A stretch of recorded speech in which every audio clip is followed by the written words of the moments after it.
Sir ఇప్పుడు మీరు ఒక సినిమా చేసినప్పుడు ఒక హీరోయిన్ అంటే అప్పట్లో టాప్ హీరోయిన్ నగ్మ, ఆ అమ్మాయిని పిచ్చిగా తిట్టారంట సార్.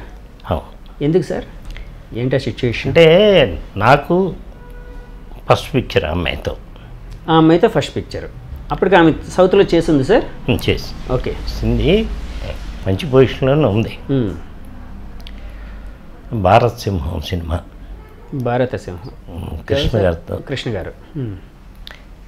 అమ్మాయిది మంచి క్యారెక్టర్. నేను మా ప్రొడ్యూసర్కి చెప్పా, సార్ మనం కుట్టించి మనం కొనేదానికన్నా ఆ అమ్మాయిని కొనుక్కొచ్చుకోమనండి, బిల్లు ఇచ్చేయండి అన్న. అది మరీ ఒక చిన్న నిక్కరు, ఒక చిన్న ఇది ఇట్లాంటివి తెచ్చి 60,000 బిల్లు ఇచ్చింది. అప్పట్లో 60,000 అంటే చాలా ఎక్కువ. మా ప్రొడ్యూసరు నేను ఇవ్వను అన్నాడు. అది ఏడుపు.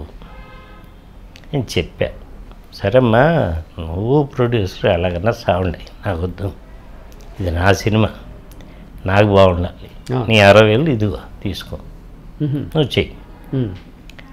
నో ఆయనే ఇవ్వాలంటది. వాడు నో అంటాడు. వాడు ఎమ్మ నో దబ్బా, నా సినిమా పాడైపోద్దురా, అది బాంబేలో కూర్చుంటుంది, నువ్వు ఎక్కడ కూర్చుంటావు, ఇక్కడ ఏమన్నా సాగర్ సినిమా అనుకొని ఇస్తున్నాళ్ళు దివాలా తీస్తారు, ఇన్ని ప్రాబ్లమ్స్ ఉన్నాయి ఎవరైనా. అప్పుడు కోపం వచ్చి తిట్టాల్సిన పరిస్థితి వచ్చింది. అది ఎలా సాల్వ్ అయింది సార్ మరి తర్వాత ఇష్యూ? ఇంకేం సాల్వ్ కాల, దొబ్బేసింది. ఆ అమ్మాయి ముంబై వెళ్ళిపోయింది. తర్వాత మిగతా పార్ట్ అంతా ప్రొడ్యూసర్ వచ్చాడు, సినిమా కంటిన్యూ చేయండి అని, ఎవరితో తీయనన్న. అడేదో మార్చి చేస్తాను కాదు అన్నాడు. మార్చిదా ఆవిడ రైటర్ని అంటే పెద్దడే మార్చి తెచ్చారు. ఏమై ఇది నువ్వు చెప్తున్నావా, ప్రొడ్యూసర్ నీకు చెప్పి నువ్వు నాకు చెప్తున్నావా అన్నా. లేదు సార్ ఆయనే చెప్పాడు. ఆయన చెప్తే నువ్వెవడవే రైటర్వి, నీ శక్తికి నీ టాలెంట్ ఉందా ఇక్కడ?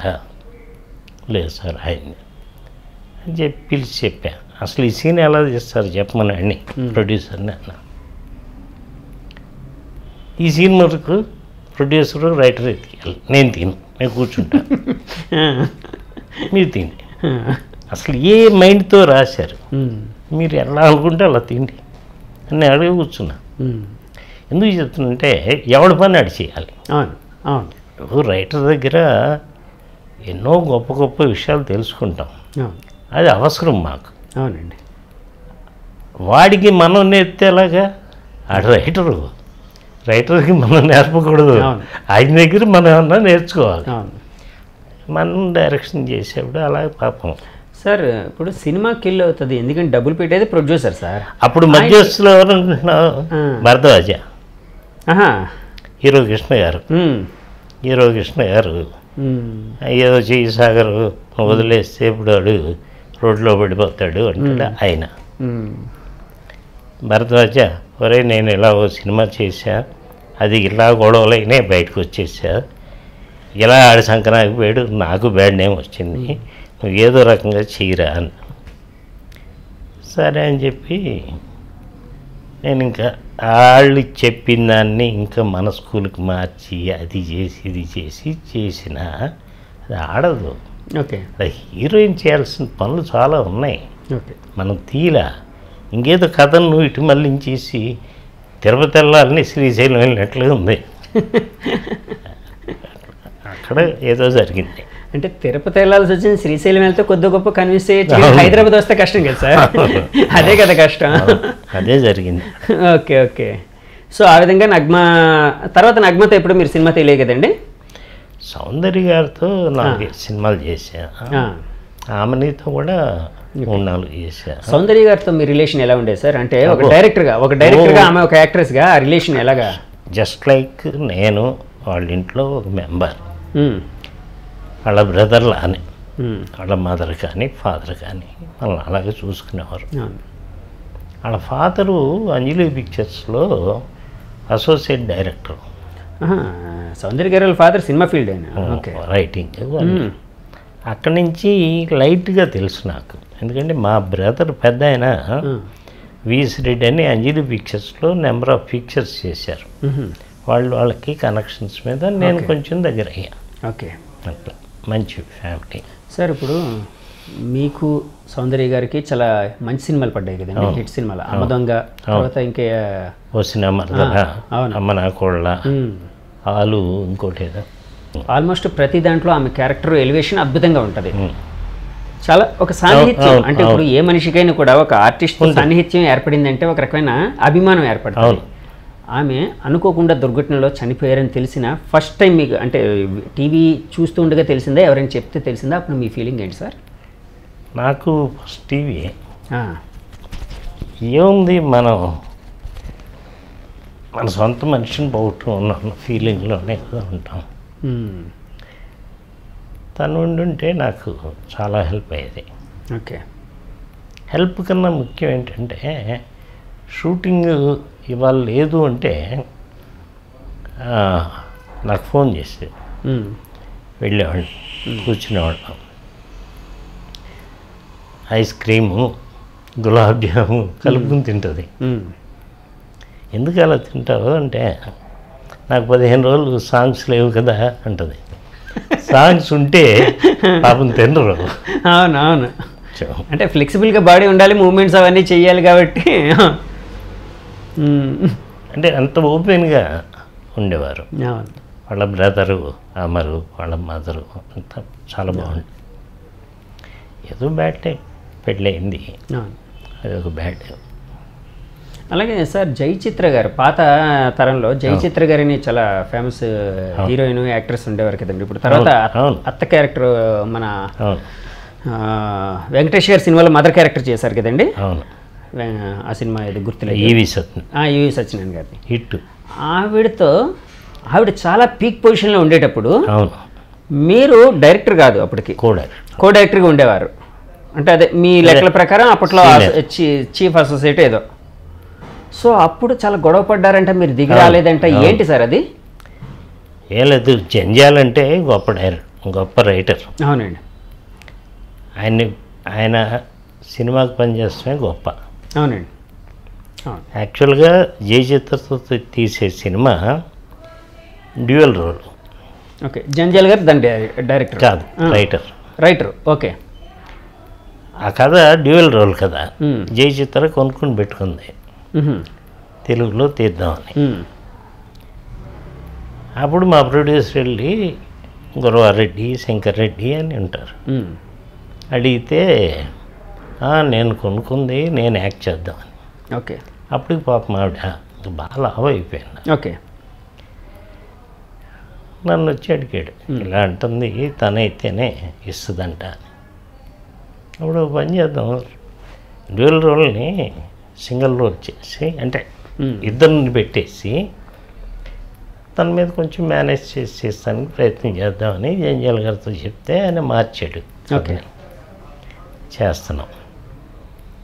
అన్నపూర్ణ స్టూడియోలో మ్యూజిక్ డైరెక్టర్ చక్రవర్తి, చాలామంది ఆర్టిస్టులు, చంద్రమోహన్. నేను ఫస్టే చెప్పాను కాస్ట్యూమర్కి, మోడర్న్ డ్రెస్సులు అనేది కొనకూడదు. ఓకే, ఓన్లీ శారీస్ లేదా ఇంకో టైపు సంసారపక్షంగా ఉండేవి కావాలి. మోడర్న్ డ్రెస్సులు వేసి వస్తే నేను ఒప్పుకోను. అలా అంజే ఉడుకులు 4-5 డ్రెస్సులు మోడర్న్ డ్రెస్సులు కుట్టేశారు. ఎందుకు సార్ మీరు చెప్పినా కూడా అలాగా, అంటే కాస్ట్యూమ్ అమ్మాయి ఫోర్సు. ఓకే, జయచిత్ర గారి ఫోర్స్ అది. వాడి సొమ్ము కాదు, నా సొమ్ము కాదు. అవునండి, మన కదా ఏం కోరుతుందో అది చెప్తాను, అంతే కదండి. అవును, ఎందుకురా నీకేం బుద్ధి లేదా, వద్దంటే చేసామంటే మేడం ఒప్పుకోవట్లేదండి. సరే, ఎప్పుడు షూటింగ్ వచ్చినా తగిలించి పెట్టండి. కరెక్ట్గా సీన్ అయిపోయి ఇంకో సీన్లోకి వెళ్ళేటప్పుడు నేను వెళ్తాను. ఇంకెవరిని పంపించినా ఆవిడకి ఎక్కదు. ఈ సీన్ ఏంటి, ఇది కదా, ఇది కట్టుకో అని చెప్పాడు. వచ్చాడు. ఆ రోజు ఆ సీన్కి పెళ్లి చూపుల సీన్. ఓకే, ఇక్కడ దాకా గ్లౌజులు,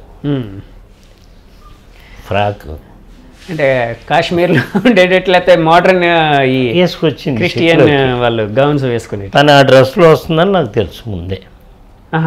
నేను మా కుర్రాడు చూసాడు కదా. ఓకే ఓకే ఓకే, అసిస్టెంట్ చెప్పాడు. ఎవరు అమ్మాయితో మాట్లాడద్దు, అది వచ్చి కూర్చుంటుంది. కూర్చోనండి, మనం షూటింగ్ చేయట్లే. అవును మధ్యాహ్నం ఇది 3 అవును మనం ఇంక ఇవాళ షూటింగ్ చేయట్లే. అవును ఆ అమ్మాయి ఆ డ్రెస్ మార్చుకుని వచ్చినా ఆరైపోతాయి, అవును అందుకని వేస్ట్. కోటారెడ్డి డైరెక్టర్ దానికి, ఆయనకి చెప్పా, సార్ ఆ అమ్మాయి డ్రెస్లో వస్తుంది, ఆ డ్రెస్లో వస్తే మీకు నచ్చితే మీరు సినిమా తీసుకోండి, ఓకే మీకు నచ్చకపోతే వదిలేయండి, నాకు నచ్చల. పైగా నేను ఇది వేసుకోమని చెప్పా, ఆవిడ అది వేసుకుందా. మీ డైరెక్టర్ కాబట్టి మీ ఇష్టం, నేను ఇన్వాల్వ్ కాను ఈ సీన్కి ఓకే అని నేను బయట చక్రవర్తి నేను బ్యాగ్ ఆడుకుంటూ వచ్చింది, కూర్చుంది. ఎవడు పలకరించట్లా. చాలామంది ఆర్టిస్టులు గీత చాలామంది ఉన్నారు, ఎవరు పలకరించట్లా. దానికి ఏం చేయాలో అర్థం కాల. దానికి ఒక అసిస్టెంట్ ఉంటుంది, నల్లగా ఉంటుంది. నువ్వు వెళ్ళి డైరెక్టర్ గారికి నేను రెడీ అని చెప్పు అంది. ఓకే అది వచ్చి చెప్పింది. నాకు చెప్తా అంటే కో డైరెక్టర్కి చెప్పు, అది నా దగ్గరికి వచ్చి ఇవాళ షూటింగ్ లేదని చెప్పు మీ మేడంకి అని చెప్పి. షూటింగ్ నేను చేయట్లా. తను ఇక ఎంత బతిమాలిందంటే అంత బతిమాలింది. నాకు ప్రెస్టేజ్. అప్పట్లో ఈవిడ చాలా పవర్ఫుల్ కదండి. అబ్బో, పెద్ద పెద్ద హీరోలనే పెట్టేది. ఎంజీఆర్ గారిని ఇలాంటి వాళ్ళని ఆవిడ లెక్క చేసేది కాదు. రూల్ చేసింది అది ఉంటుంది అంతే. అవునవును. కానీ ఎప్పుడు పడితే అప్పుడు అలాగా. నేను అమ్మదొంగప్పుడు ఉండే రూల్ ఇప్పుడు చేయలేను. అవును అవును అవును అప్పుడు వేరు. అవునండి, మనం అప్పుడు చేయలే, ఇప్పుడు చెయ్యం. అవును చెప్తున్నా, ఆవిడ రూల్ చేసింది. సో ఆవిడే రిక్వెస్ట్ చేసింది మిమ్మల్ని. నా వల్ల కాదమ్మా, నేను ఆ డ్రెస్లో ఉంటే నేను చెయ్యను, నేను అసిస్టెంట్గా పనిచేయను, మా గురువుగారికి నచ్చితే చేసుకోమన్నా. ఆయనకి మధ్యలో ఇరకాటం.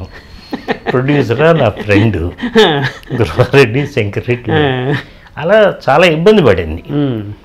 ఫైనల్కి రిక్వెస్ట్ చేసింది బాగా, అందరి ముందు నేను ఫుల్ అయిపోతా, దయచేసి చేయండి, కావాలంటే ఈ సీన్ని మెడ్రాస్ వెళ్ళినాక మెడ్రాస్లో తీసుకుందాం.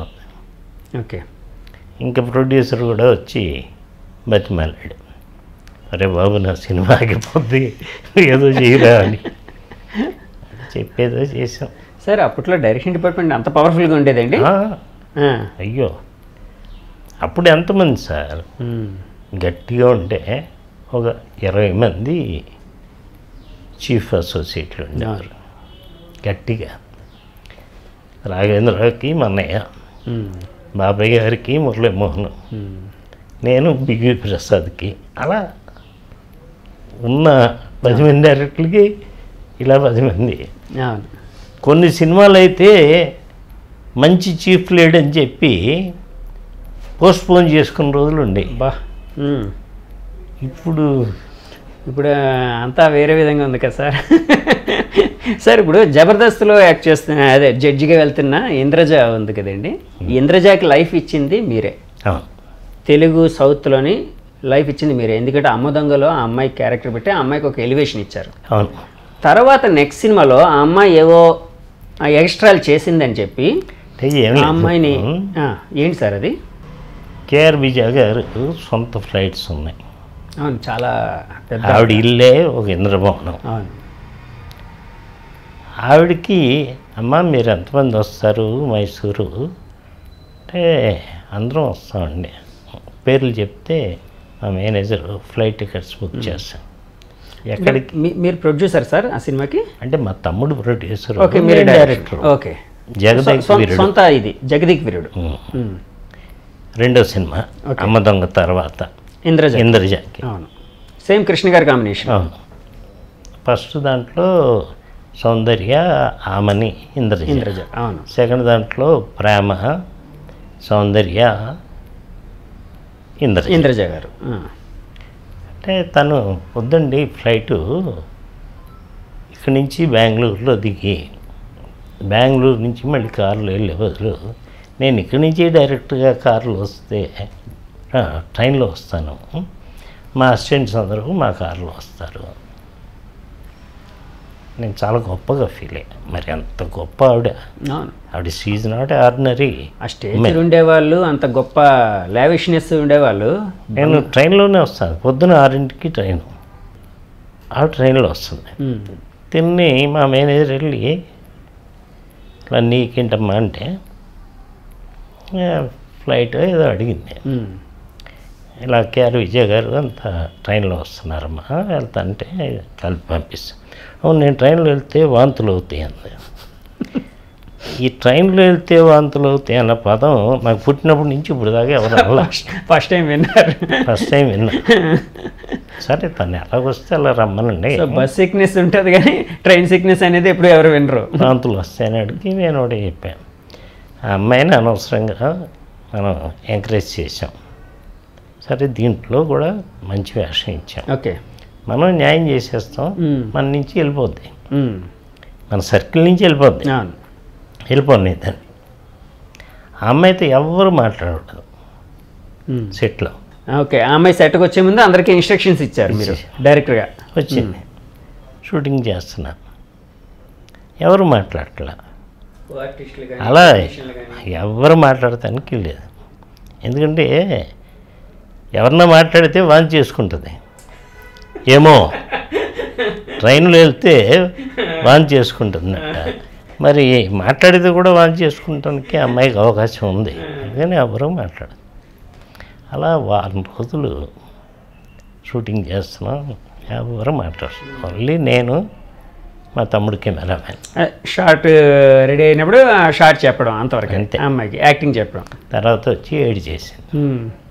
అదండి తప్పమ్మా, నువ్వు ఇక్కడ, నేను ఇక్కడ పెట్టాం. అవును, అది మెయింటైన్ చేసుకో. అవును, అది మా దగ్గర కాదు, నువ్వు ఇంకోటి దగ్గర చెప్పుకో అని ఏదో చెప్పాం. ఇంకా అక్కడి నుంచి మళ్ళీ వాళ్ళు తప్పైందని నాకు ఇంకెందుకు పడించుకుంటారు సార్. తర్వాత ఆ అమ్మాయి మీతో కలిసి జర్నీ చేసింది అంటే తర్వాత ఇంకే సినిమాలో పెట్టారు సార్? ఆ అమ్మాయిని పెట్టలేదు సార్. అలాగే ఒకటి విన్నాను, మీరు అదే కోడైరెక్టర్గా పనిచేసేటప్పుడు రావు గోపాలరావు గారు, రేలంగి నరసరావు, అల్లు రామలింగయ్య గారు, వీళ్ళిద్దరు కాంబినేషన్లో సీన్ ఉంది అంటే వాళ్ళు మహా టార్చర్ పెట్టేవారు ఏంటండి మిమ్మల్ని? మామూలు టార్చర్ ఉండదు.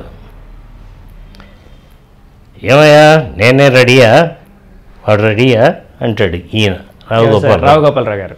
ఆయన